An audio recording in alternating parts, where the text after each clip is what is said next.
So welcome everybody. I'm Jojo Mehta, co-founder and executive director of Stop Ecocide International, and I'm here with my co-director Sarah, who's just over there by the door. Give everybody a wave. And we would like to start with a few thanks. We'd like to thank Lan Space, whose amazing space this is. We'd like to thank Yes We Trust, who have put on this incredible program all week, of which we are a part. We'd like to thank the Republic of Vanuatu, our co-host today, whose climate diplomacy manager is with us and will be speaking shortly.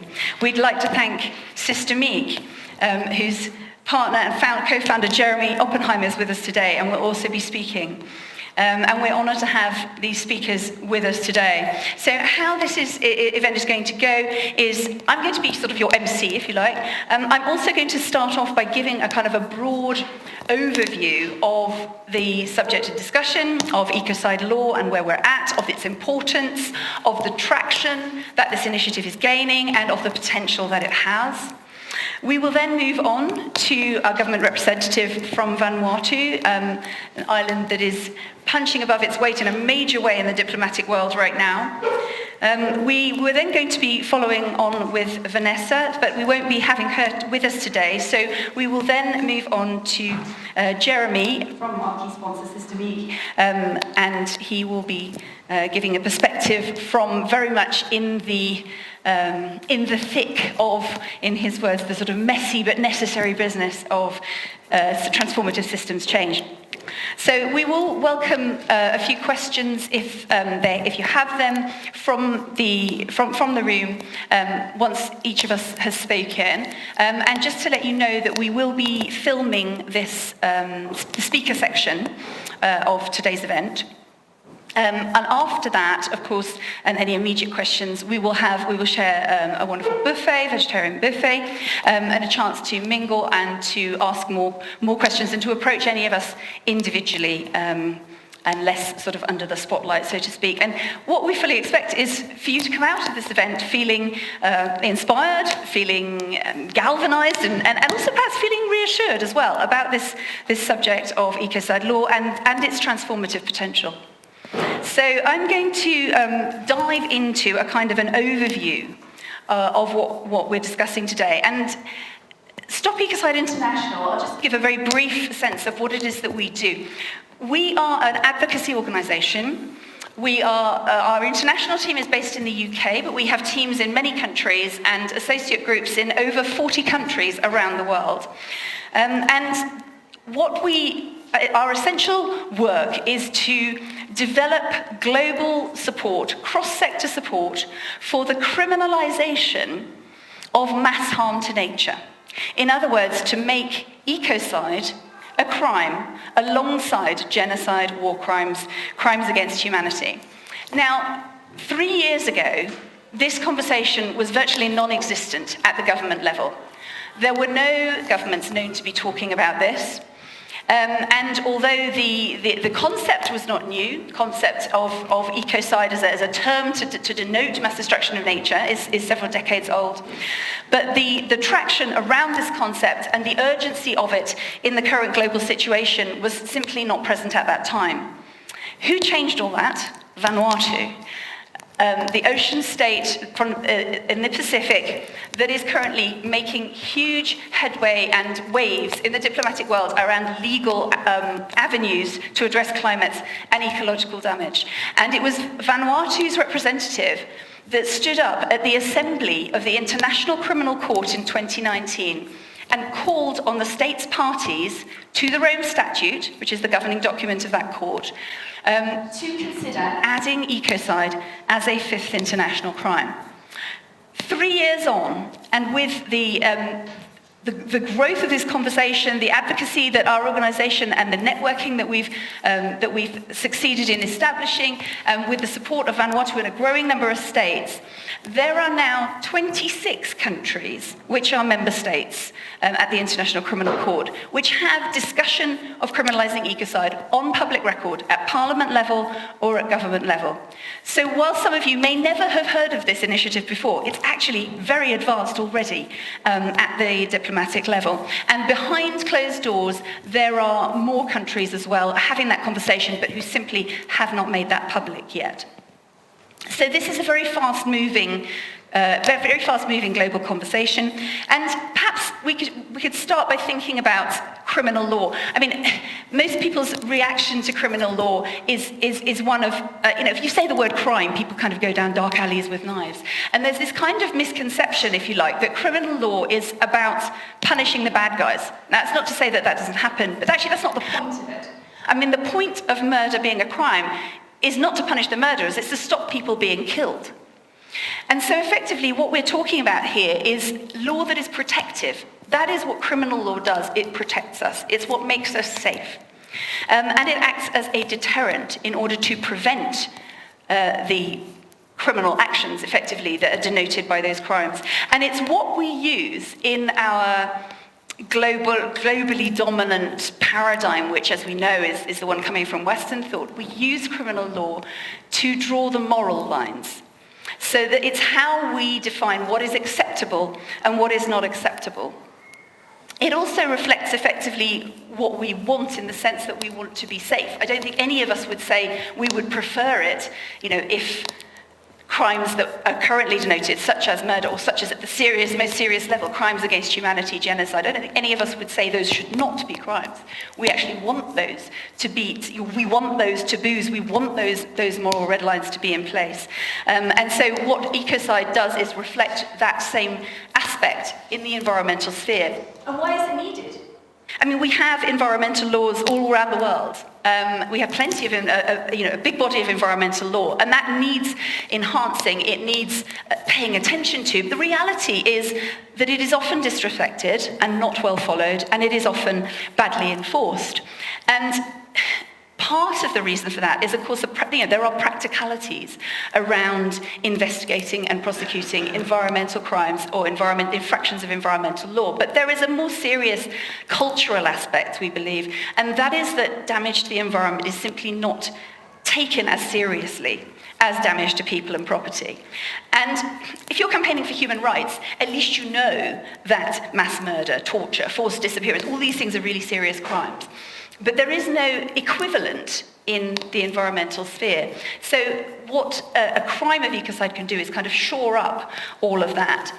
And in this current situation, what that means is that the finance continues to flow down the paths of least resistance, which, as we know, in the sort of context of business as usual, is continuing to destroy ecosystems. And many people who actually, there's a whole, a global impetus to move in the right direction. There are many sustainability leaders, but there are also many who simply don't know how to take account of these, of the dangers of what their practices are. And commensurate with that, there is this kind of rising frustration right from the grassroots level up to the corridors of the UN. There's this frustration with the pace of action on climate and ecological breakdown. And so what Ecocide as a criminal law framework can do is provide that sort of guardrail and outer boundary that can start to steer decision-making in the right direction, but also can level the playing field and can create accountability so that those who are doing the right thing, and those who are here in this room indubitably are already on that path and effectively facing the fact that there are others who are not doing the right thing, who are effectively simply externalizing environmental damage in terms of their costs, and therefore there is no sort of level playing field. And so it's interesting. I mean, for example, I just spoke recently at the Oxford Farming Conference in the UK, and one of the comments that arose from that was that we carry on not quite following the rules because we know nobody's actually going to hold us to account.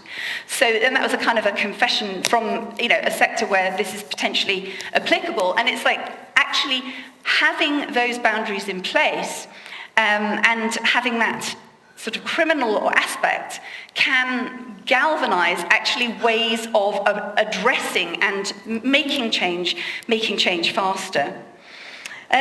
So I'd like to just give a very quick give you a quick look at what we mean by ecocide. And Salim, if you wouldn't mind moving to the definition image, that would be great. So our foundation, we have an advocacy organisation, NGO, and we have a charitable foundation. Our foundation commissioned a group of lawyers from around the world to draft a definition of ecocide that could be used at the International Criminal Court, that governments could actually approach the ICC with and propose as an amendment to that document. And this is it right in front of you, and it's, as you can see, it's actually very short. There is, of course, an additional paragraph which brings in the definitions of terms and goes into more detail, but the core of the definition is here. Ecocide means unlawful or wanton acts committed with knowledge that there's a substantial likelihood of severe and either widespread or long-term damage to the environment being caused by those acts. And now that is so concise it fits on the back of a business card. And that's actually very handy when you're dealing with busy politicians, for example. But not only that, what we have discovered over the last few months in particular, as the conversation with the corporate world and the investment world has started to grow, is that when people look at that definition, anyone who's an expert in their sector automatically uses that as a lens. So they look through that lens and they think, okay, so what exactly does that mean in terms of what my sector does? I'll give you a small example. We spoke to someone who was involved in big infrastructure projects like electricity substations under the sea. And some of the precise questions that came up, for example, what about the concrete we use? How about the engineering we employ in this circumstance? A whole series of very specific questions. Now, those kinds of questions are gold dust, because actually the solutions are out there. We've been hearing in the last couple of days about fantastic developments in things like material science and what is available to replace harmful things. But until people are asking the questions about what do they need to do and what are the things they need to think about changing, those changes don't happen and those bits of research don't get done. So it's not like, someone could come to us and say, well, we're in this sector, what do we do? It's like, actually, guys, you're the experts. Here are the parameters. What is it that needs addressing? And so it becomes a kind of catalyst, if you like, for driving change and changing consciousness, one could say. So why are we here today and talking about this now and talking about this in this context in Davos and with this audience? Partly it's a sense that a growing awareness and realization that this is actually an inevitability. Even quite conservative politicians that we've been dealing with have been telling us, and for example, they've been telling us that conversations have been had in the G7 and in the G20 around this issue, just not publicly. And there's this sense that something like this is coming. It's just a question of when. It's not if, it's when. Because we all know, we may have very different levels of luxury cabin or sitting in the hold, but ultimately this planetary ship is a planetary ship. And if we point in one direction and say, oi, the hole is at your end of the boat, there's a limited use to that. So there is an inevitability that some kind of boundary like this must come into place. So it's about also knowing that that's coming, and that is also a very fertile space. Because, and this is interesting because when we speak particularly when we speak with lawyers about this is interesting, because they tend to go straight to how will this be prosecuted, how would this be applied in a certain given case. But the real fertile space is actually between now, when you hear about this, and 3 to 4 years down the line, we could say, when it's actually being discussed for adoption. And it's like, that is the space where it's like, okay, we don't know exactly when this is going to come into play, but it's going to be probably within the next few years. And what does that mean we need to think about now? And that's where the change, and that's where the stimulation, and that's where the galvanization happens. And that's really, really important. And what that does is it actually allows you to be the leaders that you want to be, to actually bring that creativity to bear. One of our advisory board gave a talk in Paris a couple of years ago to a room full of CEOs. She received a standing ovation, and she actually had people coming up to her in tears of relief, saying, thank you. When this is in place, I will be able to go to my board and say, no, we can't do it that way anymore, because we're not allowed to. We actually have got to look at less damaging approaches. And the sense of relief and welcome in that room was phenomenal. So it's really important to know what's potentially coming, what benefit it can bring, and what creativity it can stimulate. And of course, and there's another point that I'd like to make, which I think Vanessa would have made probably rather more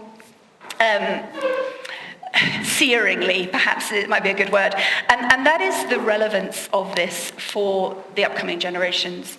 It is the young people who are going to be joining and the world in which I'm probably older than a lot of you already, but are working in and moving through this transitional period into a world that we deeply hope and trust will be functioning differently. And they are really calling for this kind of accountability, this kind of clarity, where there's actually a boundary beyond which we simply don't go. And something that we take into consideration, the way we take a health and safety rule into consideration. We would never think of designing a factory so that people almost crack their heads open, but not quite. That's just not the way it works. You avoid that hazard, you avoid that level of harm. And that's the power of parameters. Because, one of the things personally I've heard a lot of, and I'll finish on this point, one of the things I've heard a lot of in the last few days, and actually in the last few months, a lot of people with grand plans, kind of 5-point plans that they want to get everybody on board with, many of which are brilliant, but it's sometimes difficult to see how that many cooks can bring that many sous chefs in. And there's a sense that when you have the parameters or the criteria, whatever you do within that space is going to be safer. So there's kind of empowerment and freedom of whatever projects you're investing in or you're working with or moving towards, looking at this as a kind of, okay, we now know our limitations, or we know where we can't go.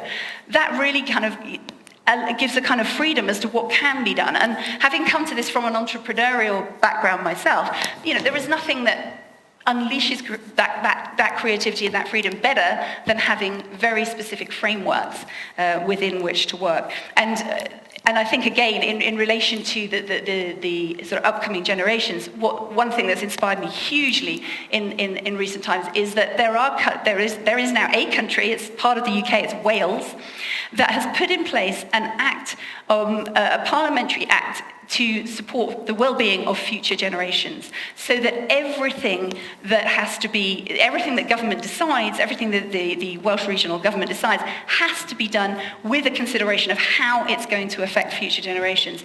And that is a kind of hugely compatible law, if you like, legal context with Ecocide law, because there's this kind of relationship between the longevity and the protection and the safety. So that's a very broad overview. If anybody has any immediate questions, I believe we have a roaming microphone, is that correct? Otherwise we can, let's just see if we've got any immediate questions. You're very welcome to ask now or to wait and ask us afterwards. Okay, I think perhaps we'll move on with the lady there. Sarah, just over here. Thank you. I would just love to get a little bit of an update. You said 3 to 4 years is what we can expect before this is brought into force, let's say. Can you say a little bit about that process and how it works? Why you're expecting 3 to 4 years, and are there any risks or dependencies about that not happening? Because I know this is really challenging to achieve. Sure. Sorry. I'm Eva Gladek from Metabolic. Thanks. Thank you. So the procedure there are different legal avenues that could be taken to address this issue of mass harm. The one that we specifically aim for with our advocacy is to amend the Rome Statute of the International Criminal Court. There is an amendment procedure for it that has been successfully used in the past, where a state or a group of states has to propose an amendment, there's a negotiation process, and then there's adoption into the statute and followed by ratification by states.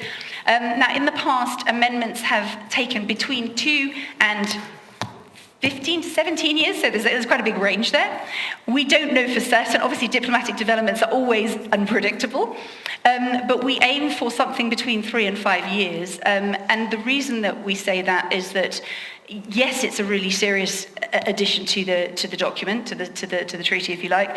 But at the same time, we have a level of urgency in the world and an appetite for action that is very different and very much more intense than, for example, when the long sort of debate around the crime of aggression, which was the last crime to be added. And we're also just looking at the last few years and seeing how fast this has moved in comparison with our expectations. So actually this has moved much faster than we expected. So following that sort of curve, that's why we kind of aim at that period. Thank you. And there's a gentleman over there.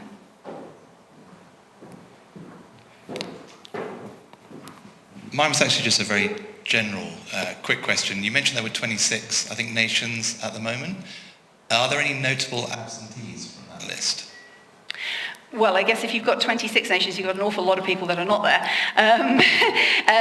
But also amongst those 26, there's a range of interest, support, effectively what that number concretely denotes, because it's what we can prove by, announcements and so on that have been made in Parliament and discussions that have been had, is that this is a live discussion in the context of that country.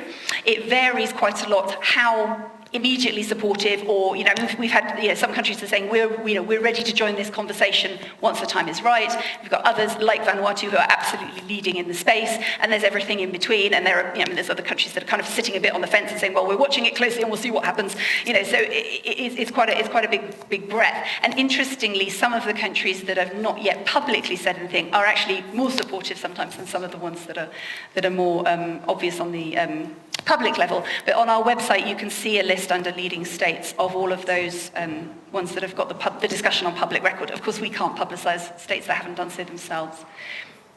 There's a question at the front. Last one, and then we'll move on to speakers.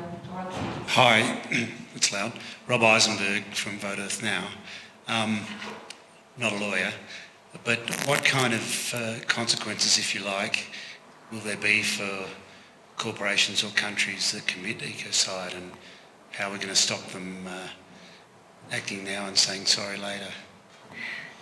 Okay, so the sentencing aspect, certainly at the International Criminal Court level, has not yet been examined in detail, but the same kinds of sanctions that are available for the other international crimes could potentially be applied. But I think what's important to note here is that the ICC in particular focuses on individual criminal responsibility, so it wouldn't be a corporation or a state, but a person, an actual living, breathing person, if you like, that would be the subject of a prosecution.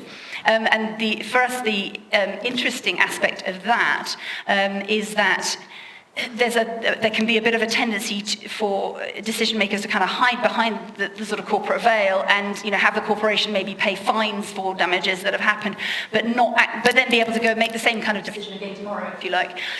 So it brings a different aspect in if the decision that you make, and of course the international crimes go to the kind of highest person up the chain. That's the idea. So you don't prosecute the foot soldiers in genocide; you prosecute the controlling minds. So it's the idea of having at the stage of the drawing board, at the stage of the pausing with the pen over the dotted line, if you like, that's, it's in that stage that you're wanting people to be thinking about, actually, is this going to take me into that territory? And that's where obviously the deterrent power kicks in. There has been, in France, there's been a version, it's actually much, it's less strong than this. We don't particularly support the way that they've described ecocide in France, but one of the things they've done is they've enhanced the particular pollution laws that they have, and ones that are beyond a certain level they are calling ecocide, and they're using up to sort of 8-10 year jail sentences as a potential sentencing. So that's one sort of concrete example. Are you able to? We've got. I did say that was going to be the last question, but it looks like we've just got one person. So if you'd like to just quickly ask. Quick question, I think. My name's Emmy Scholte, I also work for Metabolic. I have a background actually in diplomacy and law, so I find this very interesting. Very practically, the way government is organized, which would be the body in government that you are trying to influence and who would basically instruct the local representation, the diplomats, to represent this? Because I think governments organize in a way that nature is only represented in service of other functions, either be it economic, infrastructure, agriculture. So which is the body that you're trying to influence? Trying to reach. Yeah, I mean, it's interesting because with this, there's a kind of combination of what would effectively be three different ministries, so environment, justice, and foreign. The ultimate decision for the ICC route would be via foreign ministers, but obviously the conversation involves, I mean, there are justice ministers also who sometimes attend the ICC as well. But it is an unusual nexus, an unusual combination, and we find that in some countries, the justice minister is keen, but the foreign minister hasn't related to it yet. So there's a whole kind of growing conversation, and also joining of dots. And I think this is one of the things that's also emerged really strongly for me this week and over the conferences we've been to the last few months. There's a growing acknowledgement that collaborations are absolutely key if we're going to address the scale of problems that we're dealing with. And this is one instance where that political collaboration becomes very, very relevant. So I'm going to leave it there for now, and I'd like to introduce our next speaker, Dr. Christopher Bartlett, who has been living and working in the Pacific Islands since 2002, most recently as a climate and environmental expert for the Vanuatu government. His extensive work with communities and civil society, private sector and governments in the Pacific have included researching innovative and science-based solutions and strategies for dealing with change in the Pacific, including climate change. And Christopher lives in the capital, Port Vila, and he leads the Vanuatu Foreign Ministry's Climate Diplomacy Program, which is one of, in fact, I'm actually tempted to say it is the world's most ambitious, and it takes him around the world on frequent consulting, training, and speaking trips. And Vanuatu, as I mentioned earlier, is a long-term and committed ally in the global initiative to recognize Ecocide, among other pioneering legal initiatives. And Christopher is one of the most inspiring diplomats, indeed people, we've met on this journey, and we are delighted to be working with him and with this most remarkable of great ocean states, which is co-hosting with us today. Christopher, the floor is yours. Thank you very much, Jojo, and thanks to all of you for taking time out of what is an incredibly busy schedule this week to come to this discussion. And just the questions we've heard so far show how obviously important this is. Look, Vanuatu is a very small country. We have a population of 300,000 people. We're very far away, but our small size does not in any way, is not correlated to our extreme vulnerability to climate change, nor our extreme ambition to find solutions to this planetary crisis. Unfortunately, I'm very sad to tell you that this morning at around 7 o'clock local time here, a severe Category 2 cyclone crossed over one of our islands where 10% of the population lives. And in the next couple of hours, when the children of Tana Island wake up, they're going to face a completely new reality. I mean, they're gonna wake up to their schools destroyed. They're gonna wake up to their gardens uprooted. They're going to see their coral reefs buried by the landslides that have occurred. The paths to the villages next door are going to be washed out. This is the reality of climate change that so many in the world are facing. And this is not just a developing country problem. We are incredibly empathetic with those around the world in the richest, most developed nations who are now experiencing what we ourselves have caused because of our race to the bottom and are operating outside of acceptable parameters of behavior. And that is absolutely what we're trying to do here today. So Vanuatu has decided that we can leave absolutely no stone unturned. Our vulnerability covers everything that you can imagine, from sea level rise to cyclones to extreme rainfall to ocean acidification, which is literally dissolving our coral reefs right now. I'm a marine biologist. The reason I'm even in the climate change space right now is because the reefs that I was studying as a student are now gone. And that's why we're taking this level of ambition around the world to say that there are solutions, and international law actually brings incredible solutions as part of that space. So I'd like to tell you about 4 activities that Vanuatu is undertaking in regard to international law, among many, many others. The first is around our climate change convention. So we have the United Nations Framework Convention on Climate Change, which we consider critical for climate change action. I'll give you an example, however, of some of the limitations. At COP26 in Glasgow, all the countries in the world agreed that they would go home and immediately revisit their commitments to 1.5 degrees. They were going to revise and enhance what we call the NDCs. And so Vanuatu took that legal obligation very seriously. We went home, we looked at all of our policies, all of our capacities, and we developed what we consider to be the world's most ambitious NDC. Not only have we committed to 100% renewable energy by 2030, and we're already 60% there. But we've made 144 commitments on adaptation, loss and damage, including things like regenerative agriculture, gender, private sector, and we've costed it. This is going to cost about $1.2 billion for us to meet our commitments to the Paris Agreement. Unfortunately, we were one of only 24 countries that actually fulfilled this legal obligation that we gave ourselves at COP26. So this just goes to show that these voluntary pledges and promises are not taking us where we need to go. So there are clear limitations of international law in terms of the UNFCCC. So this brings me now to a second initiative that Vanuatu is taking. Again, with existing law, but beyond just the climate change treaty.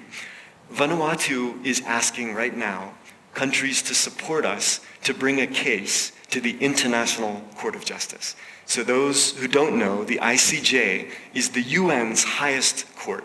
And what it does, it has a mandate to basically clarify questions that states ask it about international law.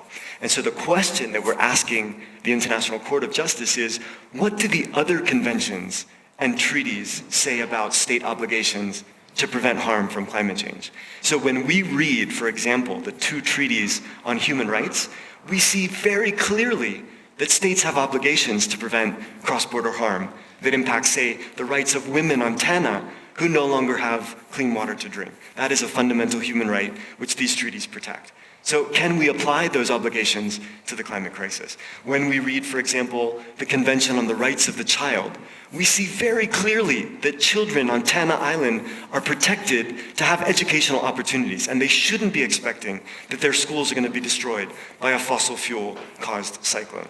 So what we're asking the International Court of Justice to do is not point fingers and say, you've done this or that, but to say, how can we look at the breadth of international law and apply those obligations to better action on climate change? So where are we at the moment? 18 countries have joined Vanuatu in putting a resolution on the table. The resolution is public. You can read through exactly how we formulated the question to the court to be maximally constructive, not backward-looking, not finger-pointing, but to say, how can we prevent actions in the future that would cause this kind of harm? Right now, 89 countries have formally committed to vote in support of this resolution on the floor of the General Assembly, middle of March. So a few weeks away, we're going to go to this vote. What we need to pass is a simple majority of countries who are present and voting. All of the Caribbean, all of Africa, all of the Pacific have committed, as well as several countries from the global north. Portugal, Romania, Germany, Liechtenstein, Slovenia. So these countries are already indicating that they're absolutely going to support this. What we don't want is just that simple majority. We want a supra-majority to show that everybody sees the value of upholding the rule of existing international law to address clearly what is the greatest challenge of our time. So any effort that you can put in to influence countries over the next few weeks to think about supporting this resolution, if the countries abstain, that's actually not such a bad thing. But what we don't want is countries to vote against. We've already heard that the United States is going to vote against. It's very unfortunate. They've started to mobilize with a group of countries, some from Europe, some from Asia, but we're expecting that we're going to have this resolution passed with flying colors in a few weeks. Okay, I wanted to tell you about 2 other initiatives that Vanuatu is taking. This is in regard to law that doesn't yet exist. Referencing again the UN Framework Convention on Climate Change, those of you who've read this know that it only focuses on emissions of greenhouse gases. It doesn't actually contain any obligations on the source of those emissions. So we've fought very hard just in the last few years to get a reference to coal. Nothing on oil, nothing on gas. So what we need is a new treaty that actually addresses the production and the supply of climate-changing fossil fuels. So Vanuatu last year in September, our president made the first call for a fossil fuel non-proliferation treaty. So far, we have the support of 3 countries. Many more at COP27 joined us. And in a few weeks, we're going to be having the first drafting meeting of those countries. We're going to start putting words on paper about what that treaty may look like. So this would work in tandem with the UNFCCC, but actually address the root cause of the problem. Again, any support that you can offer in convincing the world that we need to go in this direction and get off dirty fuels completely, this is now of critical importance for the children of Tana, for the children of the entire planet. And I guess the last initiative, which I'm so pleased that Vanuatu has taken such a strong stance, is Ecocide. So as mentioned, Vanuatu stood up on the floor of the Assembly of State Parties and said, guys, it's time. There is no greater crime than crimes against the environment, which is destroying the underpinning of all of our economies, the underpinning of human rights. If you don't have the parameters in place, it's very clear that the path of least resistance will continue, and will continue those exploitative and incredibly destructive practices which have led us to where we are right now. So what is Vanuatu doing? Every time we talk about ways that countries can get involved in changing the legal frameworks, we mention Ecocide, the importance of Ecocide. And it's not just at the ICC. I just want to recall that any jurisdiction can introduce legislation criminalizing Ecocide. At the national level, at the state level, at the municipal level, Vanuatu is doing this right now. We're criminalizing ecocide at the national level. Any jurisdiction can do that. There's nothing stopping us. It's time. We can't delay. So I guess in closing, I just want to recall that it doesn't matter who you are. It doesn't matter that you're one of the smallest countries on the planet that has no, economic power, but you absolutely can influence the direction of international law. It doesn't matter that you're private sector, civil society, that you're an independent. All of us absolutely have a responsibility to be talking about these issues and influencing the direction those parameters take in the future. You have in Vanuatu an unwavering ally on climate justice, and I hope that through this discussion we can find more pathways to collaborate, work together, and hopefully address the devastation which continues to affect, all of us on this planet. And Tana Island needs you today, and they need us to work quickly. Thank you.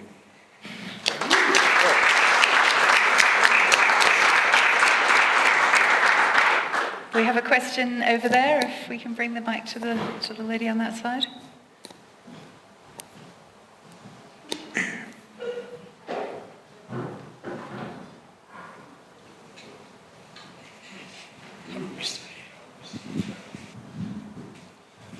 Hi, Barry Pulte from Australia, and just wanted to share an initiative. I was actually on the Great Barrier Reef about 4 or 5 weeks ago on the coral reefs, and there's an amazing initiative which is to capture the genetic makeup of all the different types of coral and actually keep it so that we can actually, once it's getting destroyed, it might be able to be modified.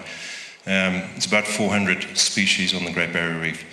800 apparently around the world. So I just want to make you aware of that. There'll be some amazing collaboration. There's a group called the Great Barrier Reef Foundation, which has actually set up a sample, all marine biologists, PhDs, and huge amounts of content over the years of what's actually been happening to the Great Barrier Reef.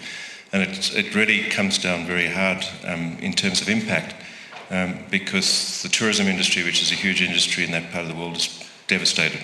Right, it's just, I went out to the reef and it was, it's just very sad. So I just wanted to mention that.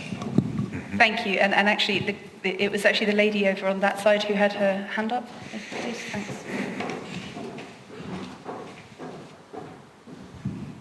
Hi, thank you. I'm Connie from Kenya. I'd just like to understand, you've mentioned you want to work on a new treaty. addressing the source. I just want to understand, from a process point of view, is it easier to amend the current treaty and why work on another treaty? Help me understand or clarify that. Thank you. Yeah, it's a fantastic question. So Vanuatu has been actively agitating within the UNFCCC existing space about including fossil fuels in not only decision texts, but actually in some of the operative obligations. And it's been an uphill battle for 30 years. So Vanuatu was one of the first countries that started talking about the consequences of fossil fuel in terms of loss and damage, and it was only recognized, as a need of funding last year.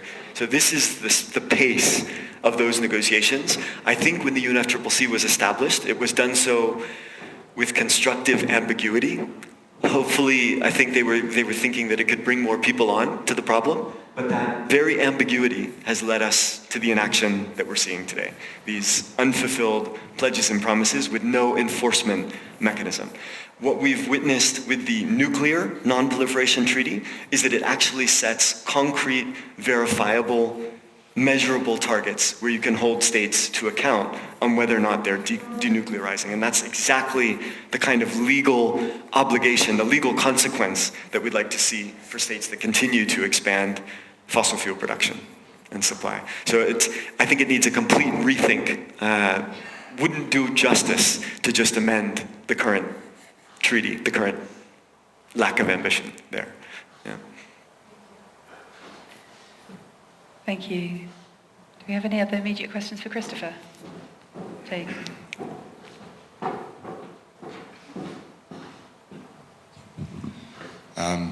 Who are some of your best allies in the civil society and business space? And which allies would you like to see, particularly for various organizations?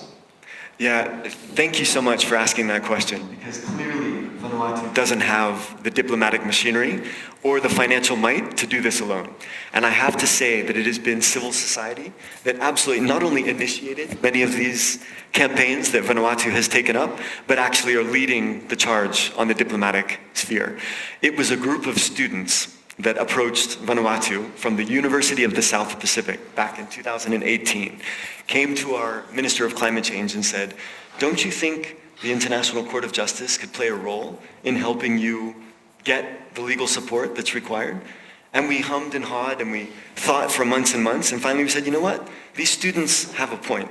And it was, young people, civil society that actually spurred a government to take that action. So I can't say enough about the value of young generations, civil society. In terms of private sector, like Jojo was saying before, there was always this concern that the intention of these international legal initiatives was to somehow punish, to somehow look backward and cause extraction of compensation or reparations. And I just can't stress enough that that is not the intention of what we're doing.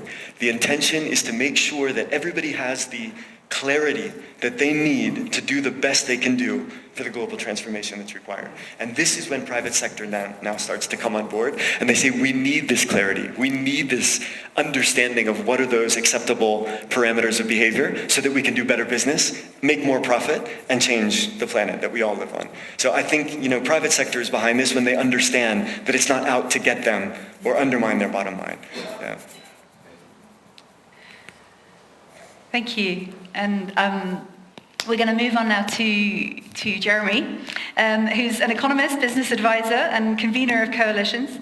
And driven, I'm taking this actually from your website, because I thought it was actually brilliant, and driven by a simple idea, which is that to tackle the big challenges of our times requires urgent structural change to our economic systems. So new levels of collaboration across, we've talked about that already, business, government, and civil society. It's that dot joining exercise. And Jeremy drives this hugely through his roles as global principal of the Food and Land Use Commission, as chair of the Blended Finance Task Force, which is a consortium of public and private actors mobilizing capital for the SDGs.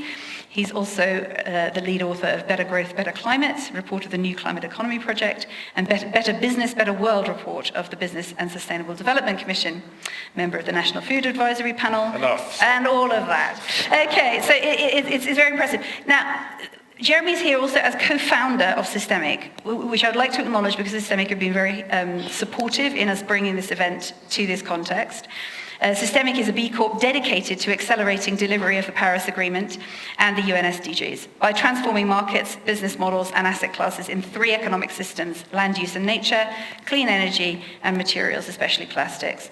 And they have people all over the world, and they manage a focused pool of disruptive capital from mission-aligned investors, and they work globally and locally to help their partners anticipate, shape, and create value for the new economy. So to sum up, Jeremy and Systemic, who are generously supporting today's event, have really pulled on their wader boots to get stuck into that messy and necessary business of systems change. Jeremy. Well, thank you, you're a very hard act to follow, both of you, right? Because it comes from both the head and the heart, and what you're doing is so incredibly important. I'm not a lawyer, and I'm not an international diplomat, and I'm certainly not an expert in this field, but I wanted to share with you, from the perspective of someone who did a lot of work on system change, why we felt that it was important to be here today, why we felt this was not just an initiative, but a process and an unfolding and an awakening even that was worth sort of engaging with. And it comes from what we've learned about system change. And we've learned that there are 3 fundamental shifts that need to happen. There are many other shifts as well, but I'm going to talk about 3.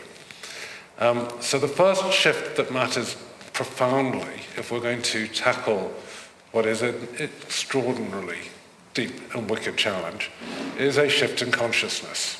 Right? And that shift in consciousness is very simply one where we recognize that we are living in something called the Anthropocene. What we do, the actions we take, whether we see them directly or not, have implications all the way across the planet, right? Every time I make a consumption choice, every time, I, in one way or another, sort of act, my actions have all sorts of consequences. And so in a world which is, in an era which we've walked into, to a large extent unconsciously, I think, so we are unconsciously unskilled about what it means to live in the Anthropocene. We need to develop a different form of consciousness, and that form of consciousness needs to find expression, right? And it finds expression in many different ways, but one of them, right, is its expression in different, if you will, institutional and legal arrangements. Because we can't just assume that the legal arrangements we had in the quote-unquote Holocene are going to be fit for purpose for the era that we're now in. So one part of, I think, the change we need to see is that shift in consciousness translated, if you're into norms, institutional arrangements, the new mechanisms for governance, right, that are essential if we're going to address the world as it now is. There's a second shift that is, I think, wonderfully represented by by Vanuatu and other smaller nations. And had Vanessa been here, I think Vanessa would have represented it as well, which is if we're going to change the system, we need a shift in power. Right? It is inconceivable that we will get the system that we need with the same power structure.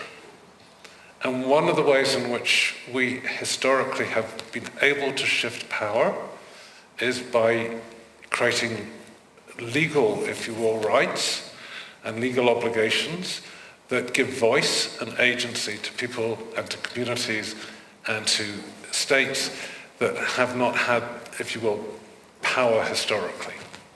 And so from our point of view, when we look to the way in which systems have to, if you will, embrace new sources of power and in a sense almost generate new sources of power, understanding how the law, right, and the processes around discovery of new legal arrangements and new legal approaches seems to us to be essential, right, in the shift in power that we need to see. Right? I'd love to understand just other than the obvious, why would the US oppose something that is so self-evidently the right thing to do, right? To make it an obligation to show up with an enhanced NDC, to do all of it. I can rationally explain it at one level, but it's wrong, right? And when powerful nations and powerful companies and powerful investors do the wrong thing, we need to have mechanisms to call it out. So that's kind of the second shift. We will not get system change if we don't also encourage and enable shifts in power.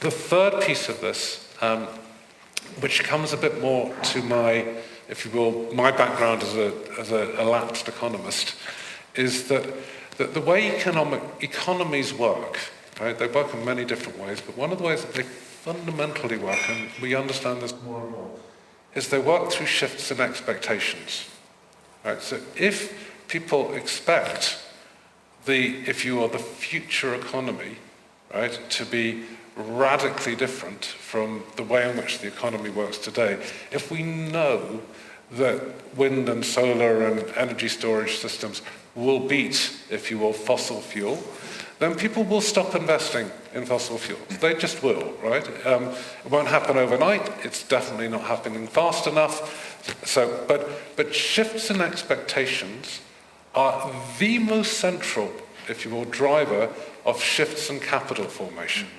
And shifts in capital formation, investment, are at the absolute heart of the shift in the economic systems that we need to see.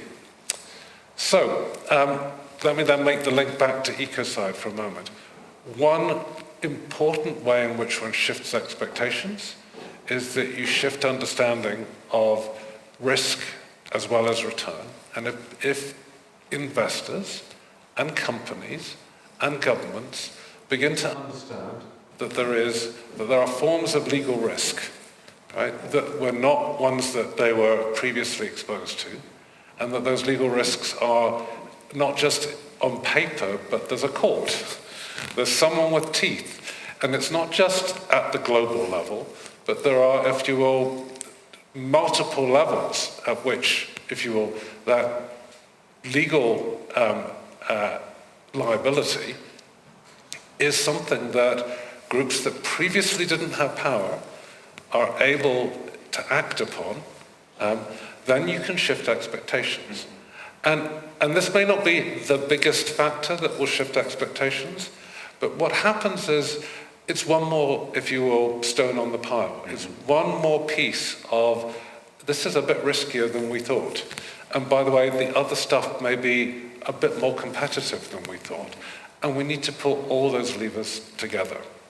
So for me, what Jojo is trying to do, and when I look at it not from expertise of Ecocide and what's happening, if you will, within this particular initiative, but when I look at the fundamentals of system change against what we need to achieve over the coming years, right, as we walk unconsciously unskilled into the Anthropocene, is we need a shift in consciousness, right, and to begin to learn how that feeds into norms and institutional arrangements and, if you will, legal arrangements.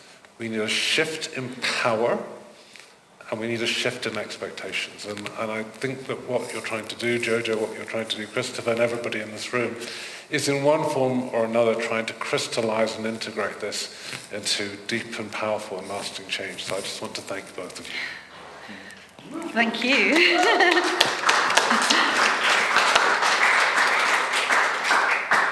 Thank you very much. Does anyone have any immediate questions for Jeremy? Which I can then hand over to Jojo. And if not, we are running kind of over time because of the delay earlier in the hope that Vanessa might turn up. So perhaps this would be a good moment for us all to be able to go and get ourselves something to eat and engage in some more sort of one-on-one conversations around this theme. And thank you so much all for coming. Thank you. Thank you.